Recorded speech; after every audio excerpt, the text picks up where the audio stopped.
matapos ang malakas na lindol na tumama sa ilang bahagi ng Davao Region. Agad na kumilos ang Department of Social Welfare and Development, DSWD, upang maghatid ng tulong sa mga naapektuhang residente. Ayon sa ulat ng ahensya, halos 50 milyon ang inilaan bilang emergency assistance para sa mga pamilya na nawalan ng tirahan, kabuhayan at mga pangunahing pangangailangan.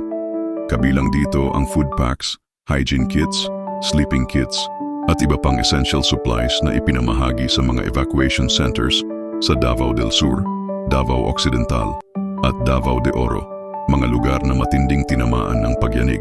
Ipinahayag ng DSWD na patuloy ang kanilang rapid assessment upang matukoy ang karagdagang pangangailangan ng mga apektadong komunidad. Nakikipagtulungan din sila sa mga local government units at armed forces of the Philippines para sa mas mabilis na paghahatid ng ayuda, lalo na sa mga liblib na barangay na hirap maabot dahil sa mga landslide at nasirang kalsada. Sa kabila ng pinsala, tiniyak ng ahensya na sapat ang relief stockpiles sa mga regional warehouse at handa silang magdagdag pa ng tulong kung kakailanganin.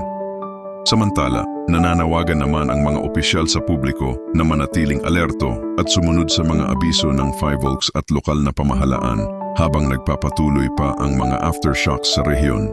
Para sa mga pamilyang nawalan ng kabuhayan, siniguro rin ng DSWD na may sustainable livelihood assistance na nakalaan upang matulungan silang makabangon sa darating na mga linggo. Ang halos 50 milyong pondo ay simbolo ng mabilis na pagtugon ng pamahalaan sa gitna ng sakuna.